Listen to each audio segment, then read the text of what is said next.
Assalamu alaikum warahmatullahi wabarakatuh, y'all. In today's video, we're going to talk about Khamzat Chimaev. This is Dricus Du Plessis. Before we even talk about this fight, I really want to talk about Dricus Du Plessis' coaches. Man's coaches are genuinely so delusional. It just don't make no sense. His coaches sat here and said that after this fight, that they want a rematch instantaneously as soon as they possibly can get it. And that Du Plessis shouldn't have to fight anybody else, and that it would be a waste of time, and he should automatically get a title shot. And I'm gonna have to disagree. Du Plessis, his grappling and wrestling just got completely exposed during this fight, and I knew that this was gonna happen. That either Khamzat was gonna submit him or he was gonna dominate him. And a lot of UFC fans are angry and they're very upset of what Khamzat has done to Dricus. At the end of the day, it's casuals. It's not even the real fans.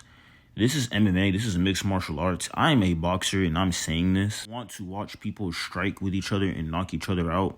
Go watch boxing, my sport, Muay Thai, boxing. Here and saying that this fight is boring just because you don't enjoy grappling, opinion is automatically invalid. I'm not even gonna lie. Although, yes, Dricus Du Plessis didn't receive the most amount of damage during this fight, he got absolutely dominated on the ground. 21 minutes of straight control time. 21 minutes. Sit here and tell me that he should automatically get another title shot against Khamzat. Because another reason why I'm saying that is because Khamzat says that he's trying to fight in October. Literally just fought now in August. It wouldn't make no sense for them to run it back in October. Since if Khamzat fought somebody else, let's just say he either fights Kyle or Imavov, and then when he gets his third title defense, then he has a rematch with Dricus. And then I just don't see anything changing.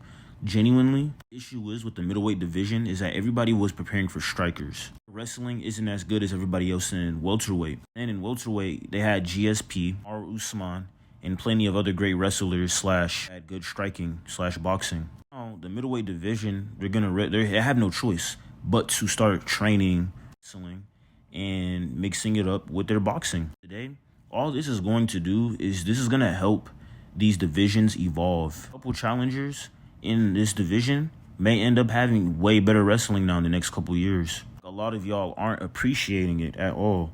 And y'all got to realize that, the reason why people say wrestling is the #1 base for MMA. Wrestling first, then boxing.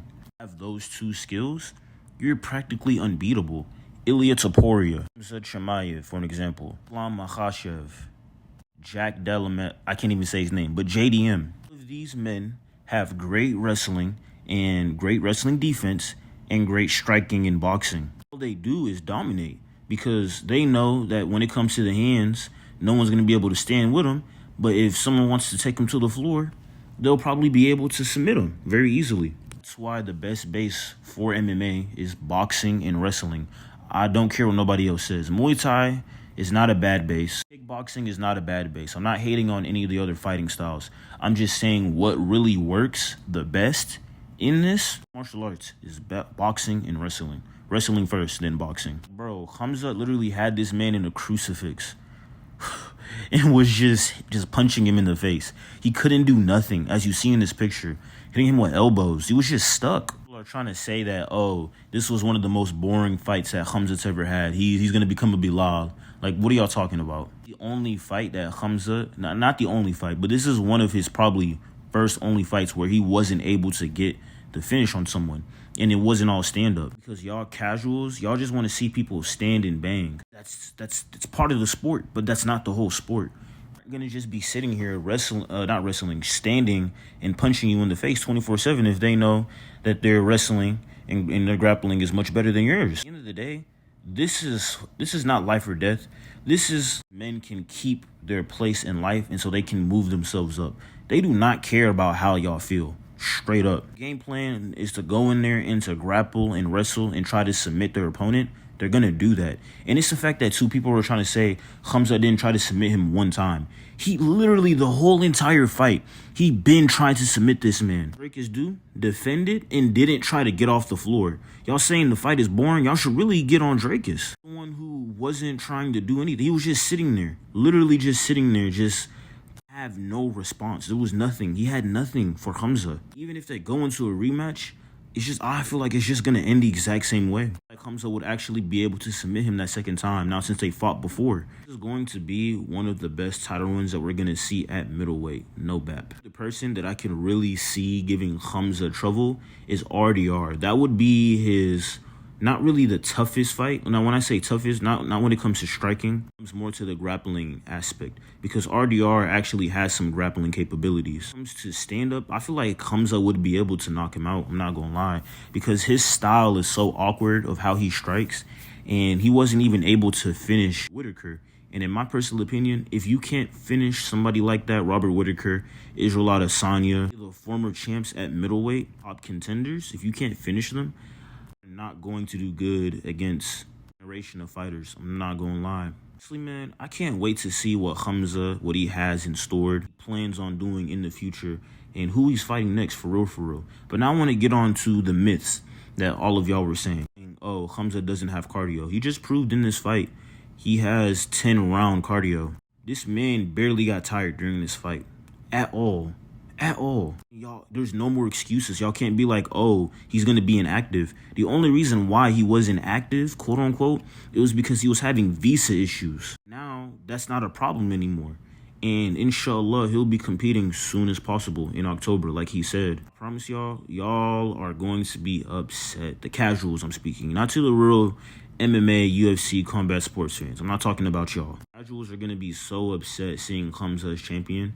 And honestly, really don't care. I just can't wait to see this man do what he wants to do in this division and what he plans on doing. He said he wanted to become a 3-division champion. He wanted to move back down to 170 and go up to 205. So there's so many fight opportunities that we have right now. We have a possibility of Khamzat fighting Islam, and that would be a crazy fight. The possibility of Khamzat fighting JDM, which I'm going to keep it a bean. I feel like he would be able to beat JDM. It still wouldn't be an easy fight, but I feel like Islam would be a tougher fight, low-key.